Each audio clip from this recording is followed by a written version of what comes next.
Hello everyone. Before we start, make sure to like and subscribe to the channel, and leave a comment with where you're from and what time you're watching. That way, YouTube will keep showing you stories just like this one. Now, let's begin. I live in a small town in northern Illinois, one of those places where the houses have more lawn than sense, and people wave at you even if they've never spoken a word to you. Last summer, around late June, we had one of those painfully sunny Saturdays where everything feels slower than it should. My wife was out of town visiting her sister in Indiana, so I had the whole weekend to myself. I remember that morning clearly because I just finished mowing the lawn, sweating through an old t-shirt, when I noticed a garage sale sign at the end of our street, neon green, taped to a cracked wooden stake like it had been reused a dozen times. I didn't recognize the name on the sign at first, but when I walked down the block and turned the corner, I saw it was being hosted by a guy named Greg. He'd moved into one of the newer houses on the other side of the cul-de-sac a few months back, kept to himself mostly, though I did lend him my ladder once when he said he needed to fix a gutter. I remember he never brought it back, so I had to walk over and ask for it a week later. Harmless guy, I thought. Kinda twitchy, always smiling a second too long. But whatever, I was bored, and I'd always had a weird soft spot for old tools and yard junk. He had everything spread out on plastic folding tables, kitchenware, books, a box full of tangled cords, and a few old drills and toolboxes that looked worn down but solid. That's when I saw them. Lined up near the back, half under a sun-bleached tarp, were three things I swear used to be mine. A battered red socket set, a rust-speckled hacksaw with duct tape around the grip, and an old Ryobi power drill with a paint chip on the side in the shape of Michigan. I knew that drill like I knew my own handwriting. I'd had it since college. And those tools, they'd gone missing about a month ago. I figured I'd misplaced them, maybe loaned them out and forgot. But now, staring at them sitting there on Greg's folding table, I knew exactly where they'd gone. I asked him where he got them, tried to sound casual, not accusatory. He looked at me with this weird little shrug and said, "Oh, those. Picked them up by the roadside. People throw away all kinds of stuff, man. Found them right by the storm drain on Maple." Then he laughed like that cleared everything up. I kept looking at the drill, and something in me just clenched. That was my damn drill. But what was I gonna do? Call the cops and tell them my neighbor maybe stole my tools but swore he found them on a curb? There were no markings, no receipts, no proof. And still, I knew. Deep down, I knew where he'd really taken them. The more I thought about it, the more it started to click. About 3 weeks earlier, we'd had one of those casual neighborhood BBQs out on the cul-de-sac. Everyone brought lawn chairs and coolers and let their kids run around barefoot, while the dads hovered around the grill pretending to know what they were doing. I'd gone inside for a bit to get more beer, and at some point, I remember Greg walking around my side yard, claiming he was looking for his dog. Said she slipped the leash and ran off somewhere. He looked jittery then too, but I didn't think anything of it. Now I was starting to think he wasn't looking for a dog. He was looking for an opening. My shed sits at the back corner of the yard, behind a row of overgrown lilacs. It's old, wood-paneled, with a padlock that I usually latch, but didn't that day because we were in and out grabbing chairs and stuff. I remember going back there that evening to get the citronella candles and noticing the door slightly cracked. I chalked it up to the wind, or maybe my son forgetting to close it right. But now, that whole timeline felt like it had been sitting there in plain sight, waiting for me to piece it together. I didn't confront him that day. I just stood there for a second too long, watching his mouth twitch as he pretended not to notice me staring at the drill. There was this faint moment where our eyes locked and he tilted his head, like he was waiting to see what I'd do. It wasn't defiant, just aware. He knew what I was thinking. He knew I knew. That was probably the worst part. That eerie little shared silence between two people who weren't saying a thing but understood everything. I turned and walked back home, fists clenched, heart pounding in a weird, slow rhythm like my body couldn't decide if it wanted to fight or run. That night, I kept replaying it in my head. His laugh, the way the tools were half hidden, the coincidence of that BBQ. I even pulled up our doorbell cam footage from that day, but of course the shed is out of frame. Around midnight I couldn't sleep, so I went outside in a hoodie and walked down the street. Greg's house was dark except for the dim blue flicker of a TV upstairs. I stood across from his driveway, watching the shadows inside his garage shift gently from the motion sensor light. That's when I noticed something weird. My old garden spade leaning up against the wall next to his recycling bin. That wasn't in the sale. He hadn't even bothered to hide it. He was keeping some of it for himself. I don't know what came over me, but I walked up his driveway. Quiet, slow steps. I just wanted to see it up close, maybe confirm it was mine, maybe see if there was anything else. The garage door wasn't fully shut. It hung a few inches off the concrete like it had jammed halfway. I crouched down and peered inside. It was cluttered but not chaotic. There were labeled bins, fishing poles, a camping tent in a black bag, and a stack of milk crates filled with miscellaneous junk. Then I saw something that made my stomach turn. My grandfather's old level. Wooden, faded green, initials burned into the handle. RLS. That level had sat in my shed untouched for years. He hadn't just taken what was visible. He'd gone through everything. I backed out slowly, trying not to make a sound. But just as I hit the sidewalk, the porch light flicked on. I froze. Greg didn't come out. He didn't even peek through the blinds. But he was awake. He'd turned it on manually. There's a slight delay with motion sensor lights, and this one snapped on like someone had hit the switch. I didn't wait. I walked home with my chest tight, that sinking realization blooming inside me. He was watching. He always had been. Not in an obvious way, but in small, creepy little glimpses.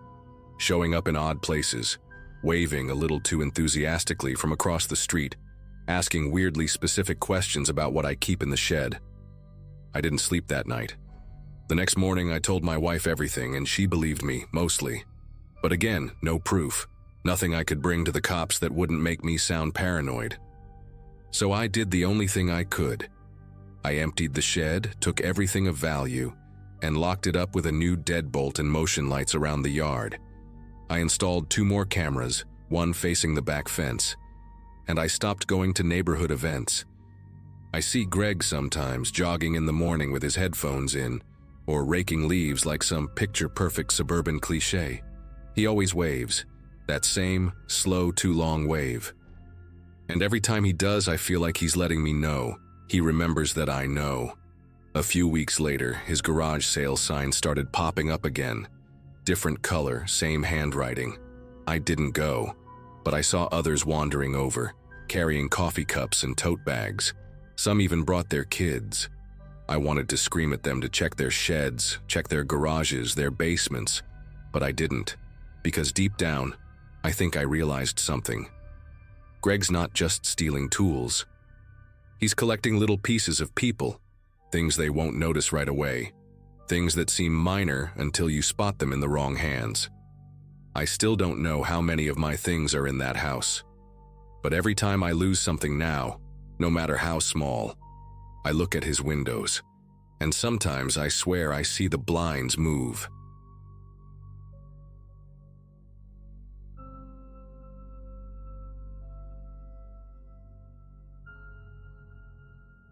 I used to spend Saturday mornings hitting up yard sales with my son Wyatt. He was 6 back then, still into Pokemon cards and Hot Wheels, and I was just trying to stretch a tight budget and keep weekends fun. That morning felt like any other. It was late spring, a little overcast, and we were in a neighborhood about 15 minutes from our place in Chesterfield, Virginia. I remember the street clearly. Ridgewood Lane, big maples, tidy lawns, kids' bikes laying in driveways. The kind of place where people wave from porch swings. Wyatt was crouched near a table full of old toys, bartering like a little lawyer with a woman selling Beanie Babies, while I browsed through a rack of used books. I wasn't more than 10 feet from him. I could hear him giggling, and I wasn't worried.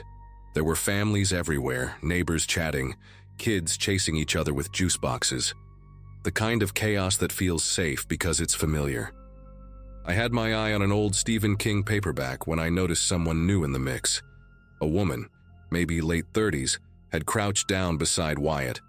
At first glance, she looked like one of the other moms. Jeans, beige hoodie, blonde ponytail poking through the back of a faded ball cap. She smiled a lot, like she was overly friendly. The kind of smile that tries too hard. I didn't think much of it until I saw her stand up and motion for Wyatt to follow her. He hesitated, but she leaned in and said something. I didn't hear it, but I saw his face. Confused, then compliant. I started walking toward them, slow at first, still unsure if I was misunderstanding something. That's when she took his hand. Not aggressively, just casual, like a family friend would. They were already halfway down the driveway when I picked up my pace and called out, "Hey buddy, where are you going?" Wyatt stopped, but the woman didn't. Before I could reach them, a man standing near the sidewalk, maybe in his 50s, flannel shirt, thick glasses, stepped in.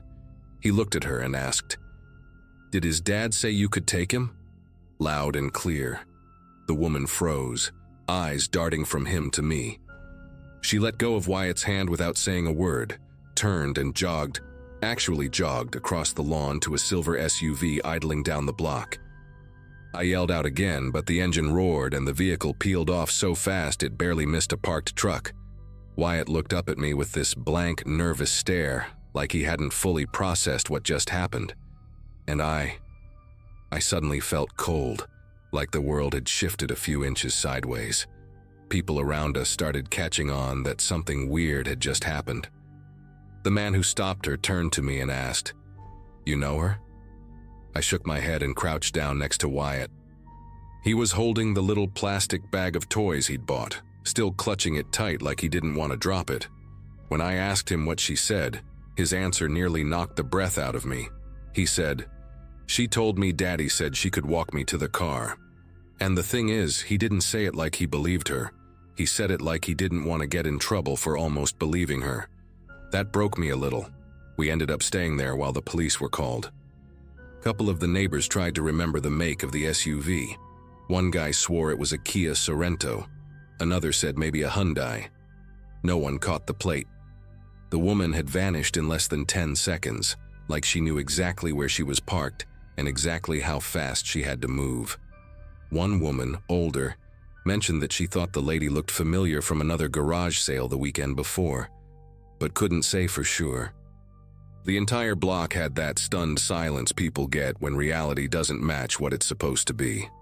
A warm, cheerful morning had just snapped into something sharp and wrong. When the officer arrived, he took a statement from me, from the man who intervened, and a few others. He asked Wyatt if he'd ever seen the woman before. Wyatt shook his head, and then looked at me like he needed reassurance that he hadn't done anything wrong. The officer said, "It's good someone stepped in. This kind of thing, it's usually quick. Most of the time, there's no hesitation, they just go." That line stuck with me and still does, because Wyatt had hesitated. Just enough. And some stranger with sharp instincts had said the right thing at the right moment. I don't even know his name. Later that night, an officer called to follow up. He told me they ran a canvass of the neighborhood. Nobody there recognized the woman. Nobody local fit her description. They even checked some surveillance footage from a Ring camera on a nearby house. You can barely make her out. It's grainy, but you can see the SUV stop, idle, and then take off fast. Too fast. No license plate visible. The cop admitted that in most cases like this, unless something actually happens, unless the child goes missing, it rarely leads to anything concrete. She hadn't technically committed a crime, just tried to. I didn't sleep that night. Every time I closed my eyes, I saw that woman smile. Not warm, not joyful. It was rehearsed, polished, but hollow, like she'd practiced it in the mirror until it looked just right. And the more I replayed it, the more I realized how calculated it had been. She picked a moment when I was distracted, a crowd where it wouldn't seem strange for an adult to talk to a kid, and a tone of voice that made Wyatt second-guess himself. She didn't grab him, she convinced him. That's what scares me the most. It wasn't brute force, it was strategy. After that, I started watching people differently. I stopped taking Wyatt to public yard sales unless I had someone else with me. He noticed too, asked me once, "Are you still scared of that lady?" I didn't lie. I told him yes. Not just of her, but of the idea that someone could smile at your kid and pretend to belong just enough to get away with something like that. I even printed out flyers with a basic description of her in the SUV and dropped them in a few mailboxes in that neighborhood. I never heard anything back. The man who stepped in that day, he left before I could thank him properly. Just gave me a nod and walked off with a cup of coffee like it was nothing. I hope he knows he made a difference. I think about what would have happened if he hadn't been there, if I'd looked up 5 seconds later, if Wyatt hadn't hesitated. There's no nightmare worse than the ones that almost became real, the kind that leave no scars, no trace, just a hole where something could have been taken from you forever. It's been 2 years now. Every so often, I still check news sites for any reports that match her description. Nothing ever comes up. Maybe she moved on, maybe she tried it again somewhere else. I don't know. What I do know is that people like her don't just disappear. They wait, they watch, they blend in. And the next time someone like her shows up, maybe there won't be a stranger nearby who decides to speak up. I was lucky. Wyatt was lucky. But luck shouldn't be the thing that keeps your kid from being taken.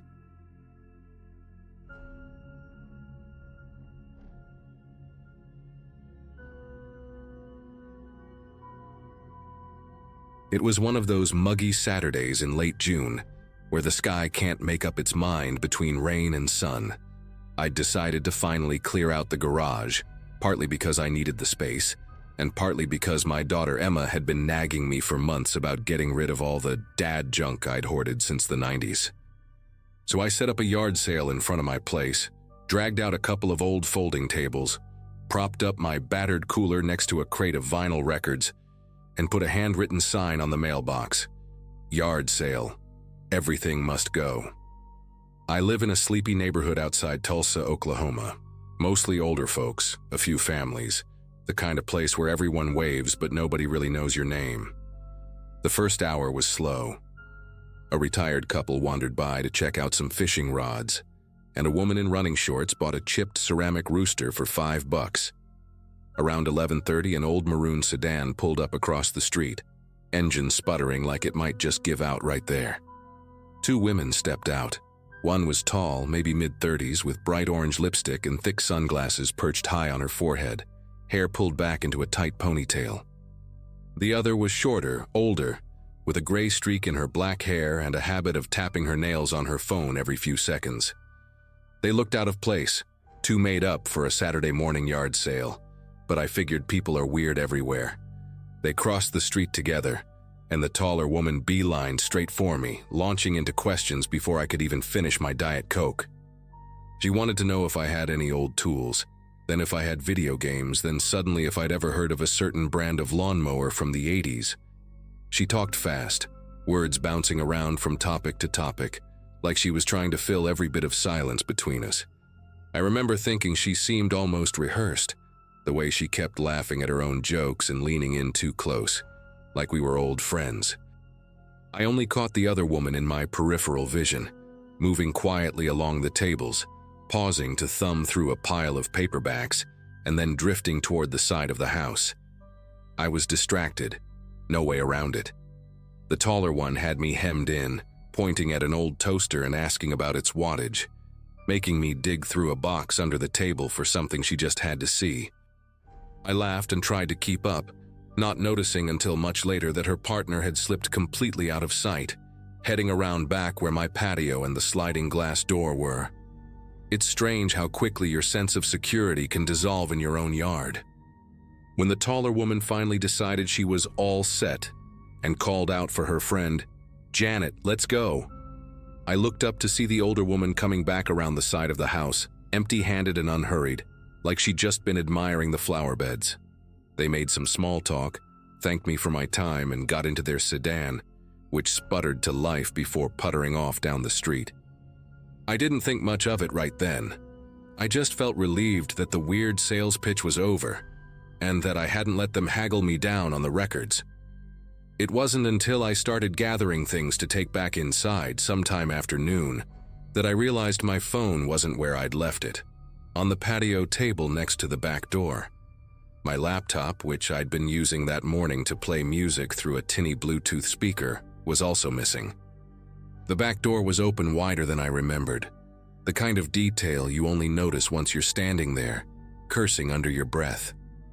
There was a faint smudge on the glass, right at shoulder height, and I remember my stomach doing a slow, cold flip as the obvious sank in. I called the police from my neighbor's place, hands shaking and cheeks burning with embarrassment. Officer Daly was polite, a little tired-looking, but he took it seriously. He asked if I'd seen anyone acting suspicious, and I told him about the two women, how one kept me talking while the other window shopped her way around my yard.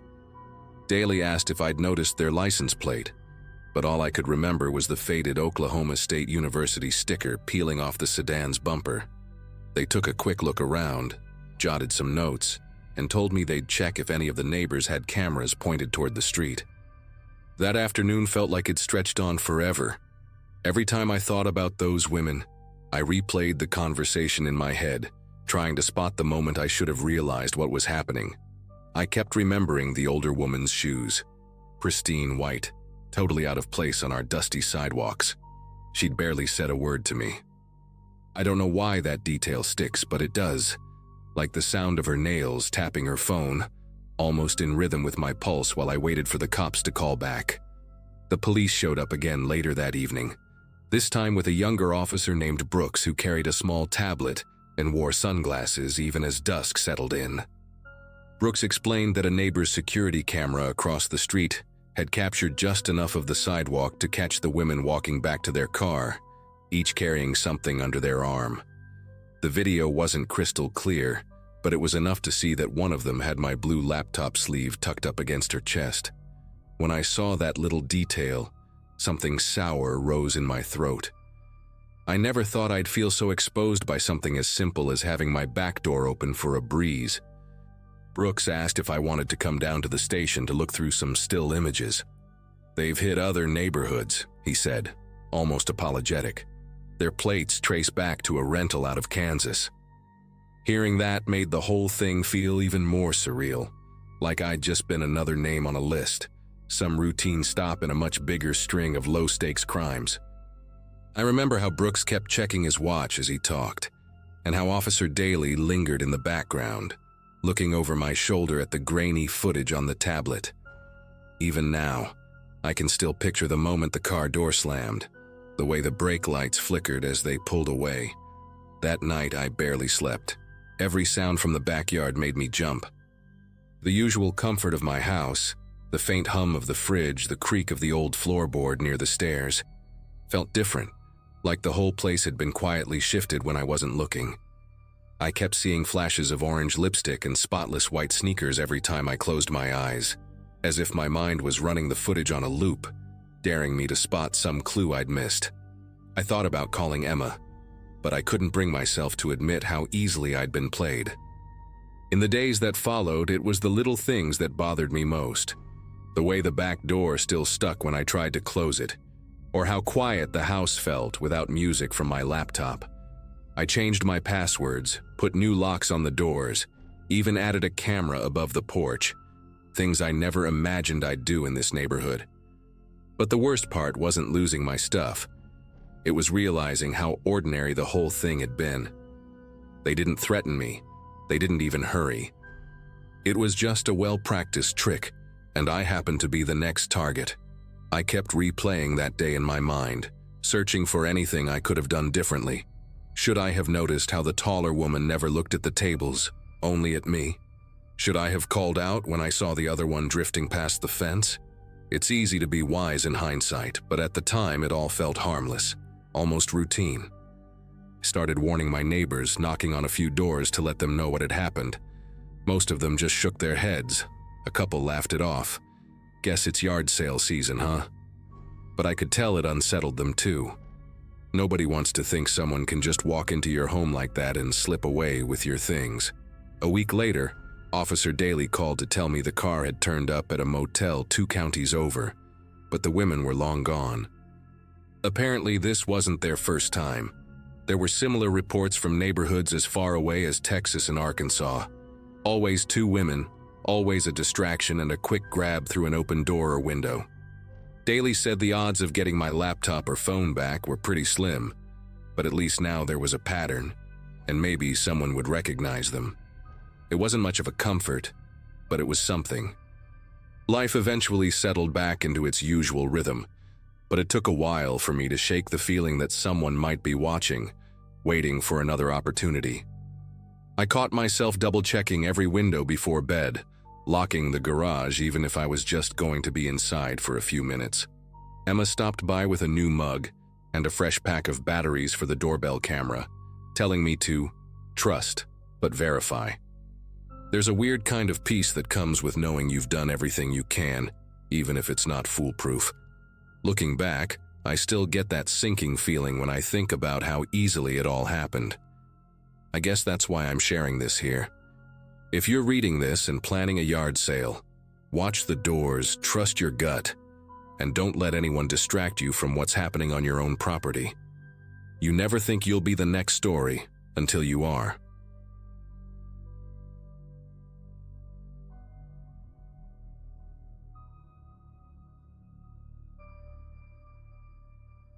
I was driving through the outskirts of Fairview, Kentucky that Saturday morning, trying to kill time before meeting an old coworker for lunch in town. I hadn't been out that way in years, and I'd forgotten how those long country roads could feel like they stretched into another world. No traffic, no buildings for miles, just faded barns and crooked mailboxes leaning into the wind. That's when I spotted the "Yard Sale Today" sign nailed to a wooden post at the corner of a gravel driveway. The kind written in thick red marker, all uneven and kind of desperate looking. I figured I had a solid hour to waste, so I slowed down and pulled in. The house was a one-story ranch-style place, all faded blue siding and sun-bleached shutters. It looked a little weather-beaten but not abandoned. The lawn was patchy and there was a folding table set up near the porch steps with mismatched kitchenware, old garden tools, and a few boxes of dusty DVDs. Nobody else was around except the guy standing behind the table. He looked to be in his 40s, short beard, trucker hat, wearing a threadbare flannel like he'd slept in it. He gave me a nod but didn't say much at first. The kind of seller who just lets you browse in silence, which honestly, I prefer. I poked through a milk crate full of vinyl records and made small talk about the weather. He eventually told me his name was Rick. Said he'd just cleared out some storage and was looking to downsize. His words felt rehearsed, like a phrase he'd used too many times. Still, it wasn't anything weird enough to raise a red flag. I asked how long he'd lived here, and he hesitated just a beat too long before saying, "Oh, couple months." Something about the way he said it made me think he wasn't a talker, so I didn't press. I figured maybe he was renting the place. People drift in and out of towns like this all the time. I just picked up an old Polaroid camera, debating if it was worth $10, when I heard a loud thud come from inside the house. It was followed by muffled voices, one shouting, the other panicked. My head jerked up, and Rick froze. For a split second, he looked like a deer caught in headlights. Then, like he remembered I was standing there, he forced out a quick laugh and muttered something about his roommate being clumsy. I didn't move. The air around us suddenly felt heavy, like the kind of silence that waits for a decision. And then, before either of us could say another word, the front door slammed open and someone came tearing out of the house barefoot, eyes wide, bleeding from the lip. The guy who ran out looked maybe 20. No shirt, just jeans and a busted-up belt. He didn't stop or even glance at me. He sprinted straight past the yard sale table and down the gravel driveway like his life depended on it. I just stood there, frozen, still holding that damn Polaroid in my hand. Rick didn't chase him, didn't shout, didn't even flinch. He just slowly turned his head and watched the kid disappear down the road, then looked back at me. His mouth opened like he wanted to explain, but no words came out. That silence between us felt like it lasted a full minute. Then he said, in the most forced, dry tone I've ever heard, "He's got some issues." I didn't respond. My stomach was twisted into a knot, and all my instincts were screaming at me to leave. But part of me, maybe the stubborn part that didn't want to seem paranoid or rude, stayed put. I told myself maybe they'd had a fight, or the guy was high, or maybe I'd just walked in on something awkward. I tried to set the camera back on the table, but my hand was trembling a little. Rick picked up a coffee mug from the table and started examining it like nothing had happened. He didn't look at me. Didn't say another word. And that's when I noticed the corner of a mattress just barely visible through the front door, sitting directly on the living room floor. No frame, no sheets, just a mattress with a brown stain on one end. I don't know why that detail hit me so hard, but it did. Something about that stain, and the way the blinds inside were all crooked and torn, like someone had been squatting there. I started piecing things together in my head. The cheap sale items, the weird hesitation when I asked about how long he'd lived there, the guy bolting out with blood on his face. I backed up a step. Rick finally looked up at me again, and this time, his expression had changed. He wasn't trying to play it cool anymore. His eyes narrowed and he tilted his head slightly, like he was gauging how much I'd seen, and what I might do with that. Muttered something like, "All right, I think I'm gonna head out," trying to keep my voice even. He didn't say a word, just watched me as I walked backwards toward my car, never turning my back to him. I got in, locked the doors immediately, and pulled out of the driveway way too fast, my tires kicking up dust and pebbles. As I turned back onto the road, I glanced in the rearview mirror. Rick was still standing there by the folding table, staring at me. The smile he gave me as I drove away didn't reach his eyes. It looked like a threat wrapped in politeness. I didn't go straight to lunch. I parked in a Dollar General lot a few miles up the road and just sat there with the engine running, trying to calm myself down. I kept thinking about that barefoot guy, his busted lip, the panic in his eyes, and Rick with his fake calm and that weird shift in demeanor the second things stopped going his way. I debated calling the cops, but what was I even going to say? "Hi, I think a guy sold me a broken camera in front of a stolen house?" It sounded ridiculous, but the longer I sat there, the more I knew I couldn't just forget about it. Something had definitely been wrong. I ended up driving to the police station in Fairview and asked to speak with someone about a possible squatting situation. I didn't go into full detail. I just said I'd been to a yard sale where a man seemed to be living in a house that didn't look like it belonged to him. I gave them the address as best as I could remember it. The officer I spoke to was polite, but didn't seem especially urgent. He said they'd send someone out to take a look. I figured that would be the end of it. But 2 days later, I got a call. The same officer told me they'd gone to the house and discovered it had been vacant for nearly 6 months. The owners lived out of state and had been trying to sell it. Someone had broken in through the back door and had been staying there illegally. No power, no running water, just mattresses, stolen items, and what they described as a makeshift inventory of belongings in the living room. They didn't go into details, but the officer thanked me for the tip and mentioned they were investigating further.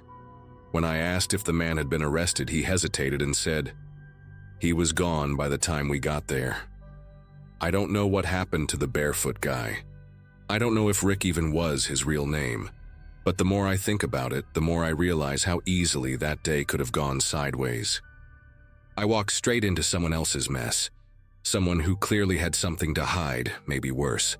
That whole stretch of time plays back in my head sometimes, like a loop. The fake smile, the blood, the mattress, and the silence. How quiet it got right before everything snapped. Like the house itself was holding its breath, waiting for someone to notice. Now, I don't stop at yard sales on back roads anymore. Doesn't matter how good the deals are. I still find myself scanning porches when I drive through places like that, half expecting to see someone standing too still, watching. And every now and then, when I think I've shaken it off, I'll catch a glimpse in my mirror, a memory, a face, maybe just paranoia, and wonder how close I really was to becoming part of whatever that guy was running from.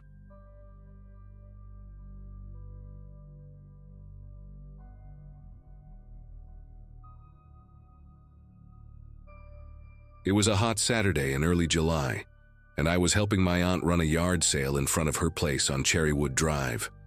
She'd just retired and was clearing out decades of clutter, and I'd offered to organize the tables, handle the change box, that kind of thing. I wasn't a garage sale person, really, but there was something oddly therapeutic about laying everything out on tarps and haggling over rusty toasters and mismatched mugs. We'd been out since 7 a.m. And by 9:30, the street was already peppered with regulars. Older couples, kids with sticky fingers, the usual early birds.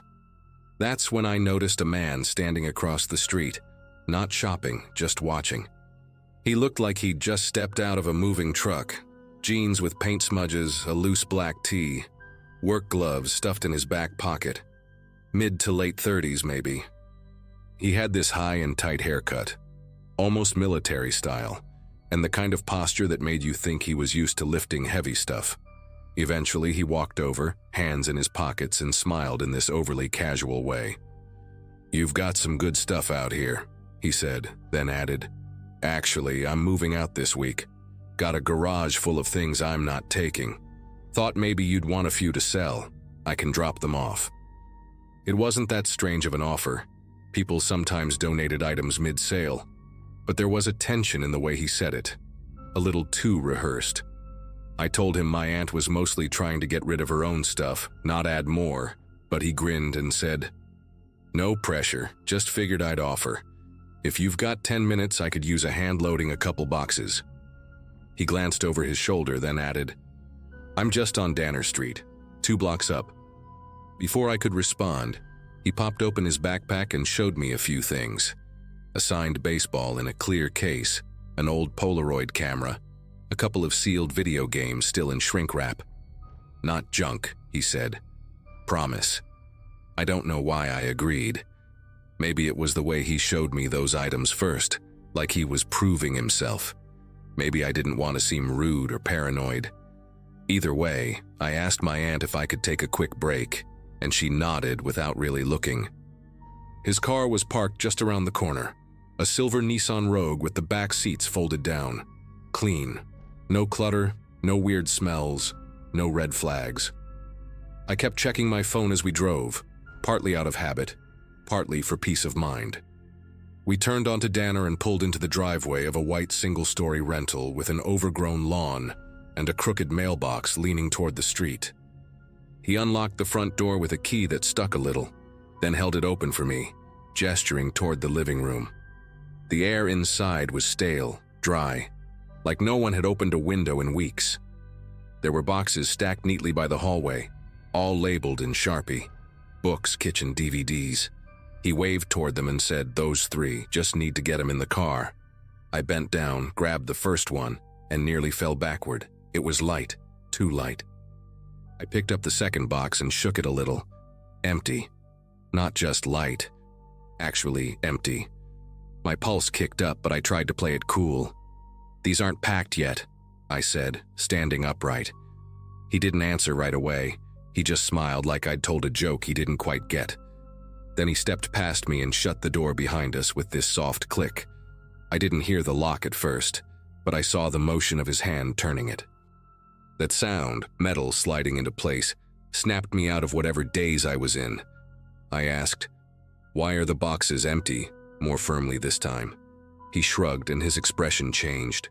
Not angry, just flat, like a light behind his eyes had gone out. He moved closer. I stepped back. There was this thin hallway behind me, but no clear exit in sight. I thought about running for the door, but he was between me and it now, hands lowered but tense. "You said you needed help loading," I managed, keeping my voice steady. He laughed, or a single dry chuckle, then said, "Yeah, guess I did." That's when it sank in. He didn't bring me here for help.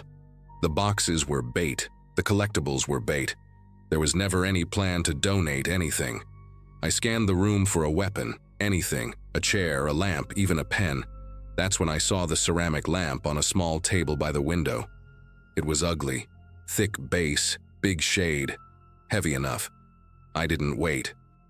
I lunged for the lamp, gripped it with both hands, and turned just as he moved toward me. I don't know if I yelled or not. Everything in that second felt like it happened underwater. The ceramic cracked loudly against the side of his head and he stumbled sideways, catching himself against the wall. I didn't look back. I ran.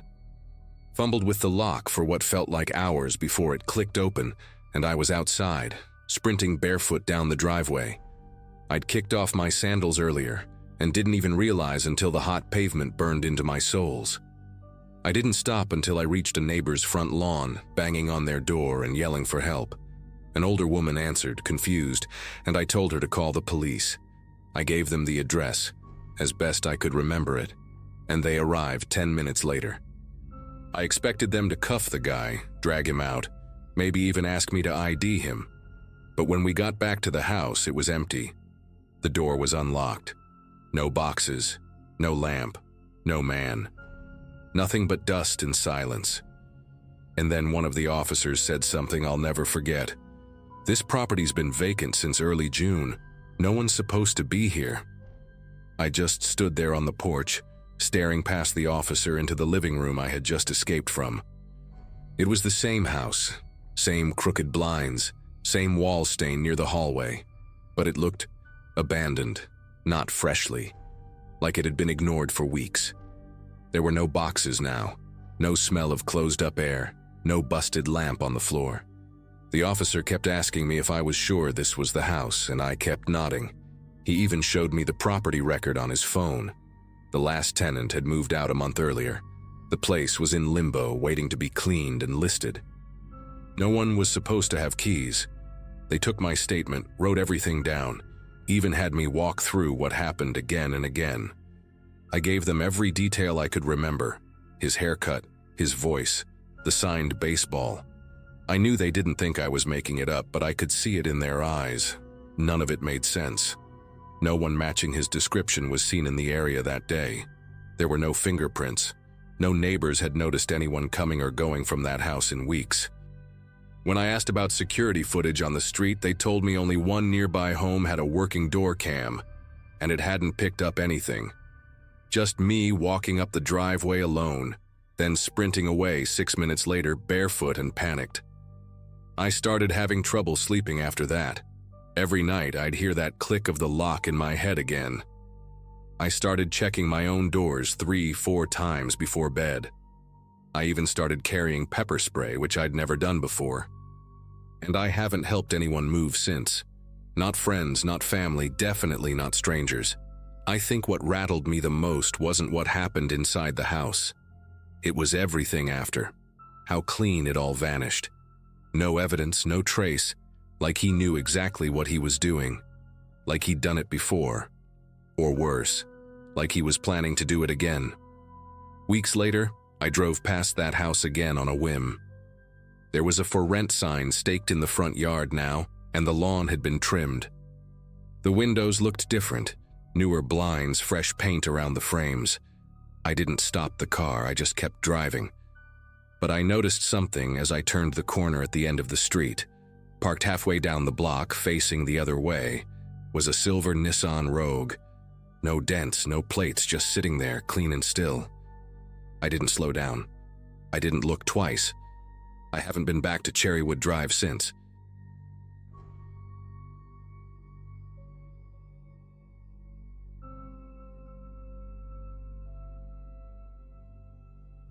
We'd been living in that house on Evergreen Drive for about a year when it happened. It was a one-story, 70s-style place with this weird sunken living room and a laundry room that always smelled faintly like metal and dust, no matter how much bleach I used.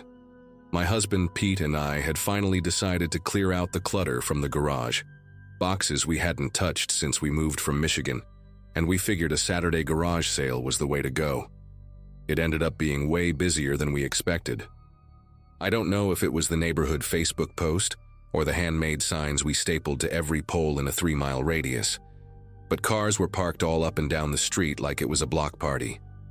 From 7 a.m. until close to 3 p.m., we had this steady stream of people combing through our stuff.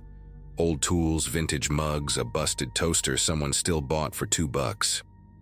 I remember this one guy asked way too many questions about a snow globe from Wisconsin, like he was inspecting it for fingerprints or something. It was exhausting, but we made just over $600 by the end of the day. Pete joked that we should host one every month. After we packed everything up, we locked the garage, shut the side gate, and ordered Thai food. I remember we were both too tired to talk much, just Netflix and the occasional slurp of noodles. Around 10 p.m., Pete went out to take the recycling to the bins near the laundry room door. The lights in there were still on.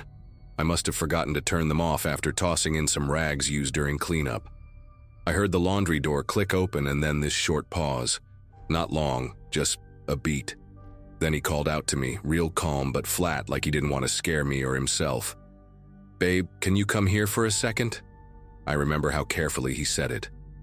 Like he already knew something was wrong but was trying not to make it real by saying it out loud. I walked down the short hallway in my socks, trying to make sense of his tone. When I turned into the laundry room, Pete was just standing there, completely still, staring past the washer toward the shelves that lined the far wall. That's when I saw him. A man, barefoot, silent, crouched so tightly between two metal shelving units that I could barely understand how he got himself wedged in like that. He was facing us, his chin nearly touching his knees, and his eyes were wide open, not blinking, just staring. His clothes were dusty, too light for the weather, and I swear his left sock was completely soaked in something dark. He didn't move. He didn't speak. It was like he was waiting for someone to say a password. Pete stepped in front of me almost instinctively, like his body just reacted before his brain could. We didn't say a word for a few seconds. None of us did. I could hear the washer ticking as it cooled, and the sound of the porch light buzzing just outside the small window above the sink. The man didn't flinch. He wasn't hiding his face or trying to escape.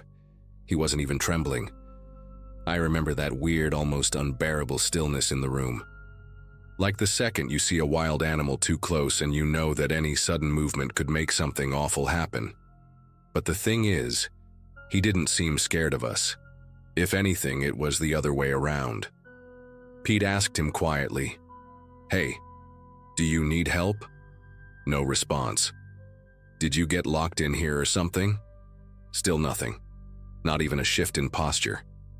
The guy's chest moved with shallow, slow breaths, but his expression didn't change. It was like we were watching a mannequin that someone had forgotten to assemble all the way. Pete moved a little closer, not all the way, just halfway between the door and the shelves. "You're not supposed to be here, man," he said. "You need to come out." And then, finally, the man blinked. Just once. But he didn't speak, didn't try to explain himself. I was gripping the doorframe so hard my fingers started to ache. My mind was trying to race through possibilities. Mental illness, drug use, some guy who got disoriented during the sale. But none of it felt right. I remembered exactly how the day had ended. We cleaned everything up, walked the driveway together, locked every door.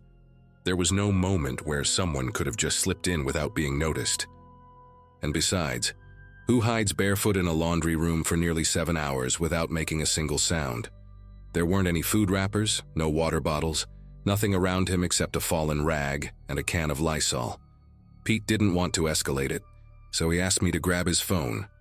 I backed away down the hall and dialed 911 before I even made it to the living room. I couldn't hear what Pete was saying after that, but when I peeked back down the hall a few seconds later, he was still keeping a cautious distance. And the man hadn't moved, not an inch. Still wedged there, like he'd been placed in that spot on purpose, like a puppet waiting for someone to pull the strings. The dispatcher told me to stay on the line and not approach. I asked if we should leave the house. She said yes. We stepped out the front door and waited in the driveway. It felt unreal, standing there under that flickering street lamp while our laundry room held a stranger who hadn't said a single word. I could hear my own heartbeat louder than anything else. A neighbor from across the street came out and asked if everything was okay. Pete just said, "We had a trespasser," and the guy gave a nod like he understood, but I could tell he didn't. I don't think anyone really could have. The patrol car showed up maybe 10 minutes later, sirens off, just a slow roll into the cul-de-sac. 2 officers got out. One of them asked if he was armed. Pete said he didn't think so. The cops went in with flashlights drawn, hands hovering near their holsters. We stood on the curb and watched the house swallow them whole. For a long moment, nothing happened. Then we heard one of them call out, "Sir, can you hear me?" Another pause. "Can you move?" Still silence. Then a shuffle, like something being dragged across the linoleum. A few minutes later, they brought him out. He wasn't fighting, wasn't shouting, just walking, barefoot, with his head slightly tilted like he was trying to hear something in the distance. The taller officer held his arm gently, like you would a sleepwalker. I remember he looked up at the sky as they walked him out, like he'd forgotten where he was. They didn't cuff him. That's what I keep thinking about. They didn't cuff him. One officer told us they were taking him in for medical evaluation. When I asked if they found anything on him, they said no. No ID, no phone, not even lint in his pockets. We never found out how he got in. The back door was locked from the inside, and the only windows in the laundry room are the narrow kind you can't climb through. For days after, I checked the shelves obsessively, like he might have left something behind. A clue, a scrap of clothing, a name. But there was nothing. Just the faint outline of where his bare heel had rested on the dusty floor. It's been almost 6 months now. We installed motion lights, a deadbolt on the laundry door, even a little camera above the back porch, but I still hesitate every time I open that door. I still think about the way he looked at us without blinking, crouched like he was waiting for someone else to show up. Not us, someone else. And I don't think he was trying to rob us. I don't even think he wanted anything from us. It was like we interrupted something, like we stepped into the middle of a scene that wasn't meant for us to see. And the worst part is, sometimes I wonder if the real reason he never spoke is because the person he was waiting for just never came.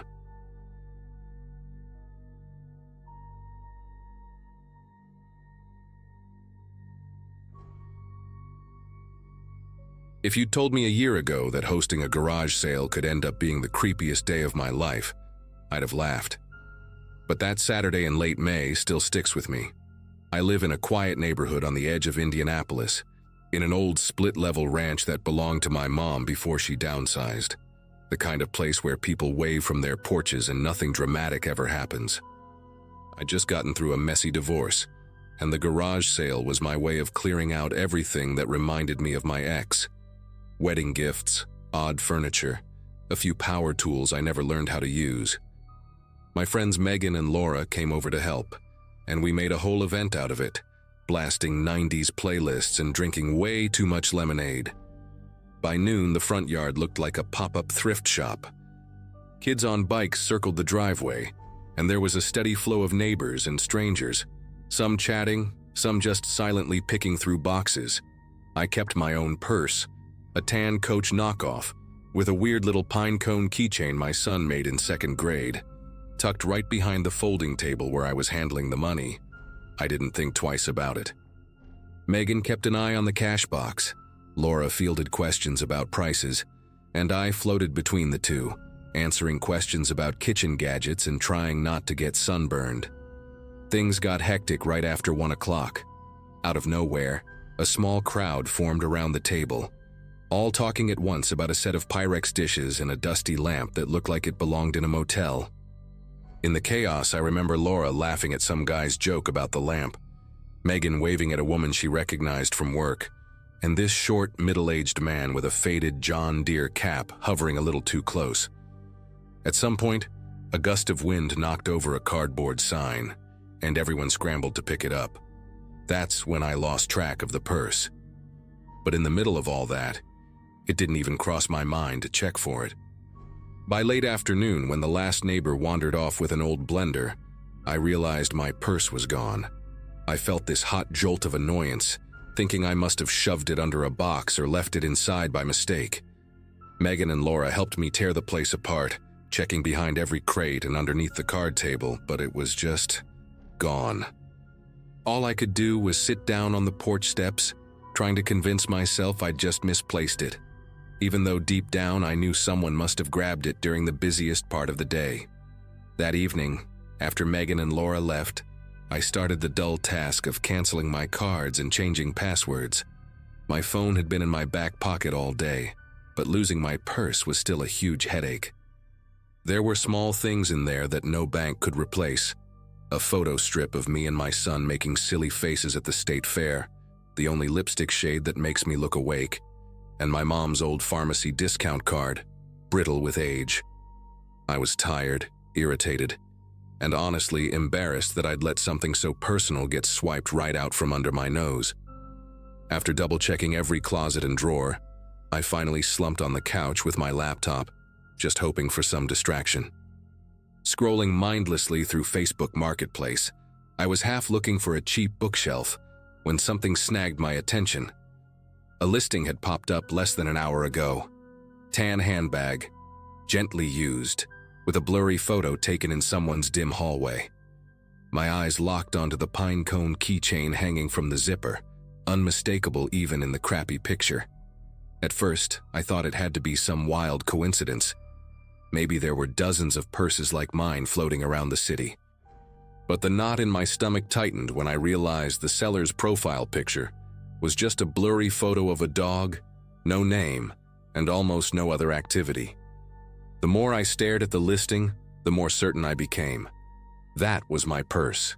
There was even a sticker from a dentist appointment stuck inside the front pocket, barely visible in the second photo. I sat there for a few seconds, my hands actually shaking. I didn't want to message the seller from my own account. It felt too personal, too exposed. Instead, I texted my cousin Amber and asked if she'd do me a weird favor. Within minutes, she sent a message to the seller, pretending to be interested in picking up the bag. The seller responded fast, sending over an address that made my heart thud. It was just 5 houses down, on the same side of the street, the little blue house with plastic flamingos in the yard, a place I'd walked past 100 times. Suddenly, the neighborhood didn't feel so safe or familiar anymore. I peered through the blinds at dusk, every porch light on the block looking a little colder than usual. Amber agreed to swing by the next morning, and I barely slept that night. Every time a car door slammed or someone's dog barked, I found myself listening hard, heart hammering. At dawn, I watched Amber park a few houses down just out of sight.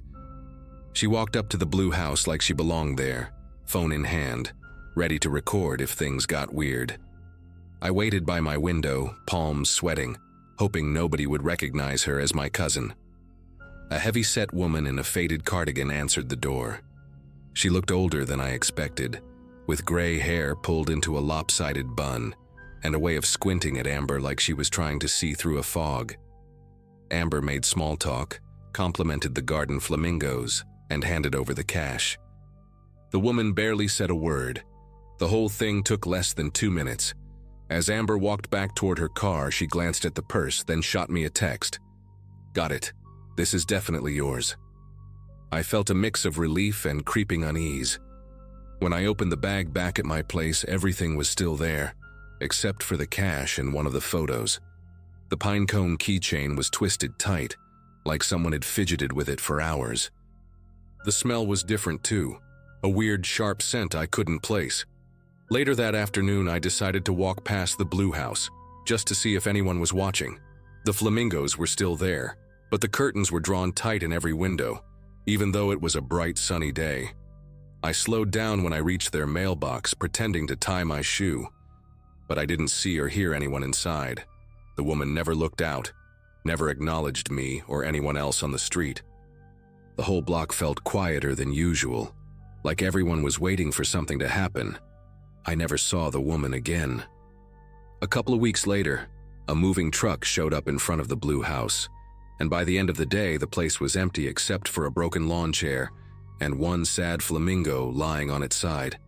I still don't know why she took my purse or why she bothered to sell it so close to home. Sometimes I think about the missing photo and whether she kept it or just threw it away. Now, whenever I set something down, even for a second, I keep one eye on it. I guess that's just what happens after a day like that.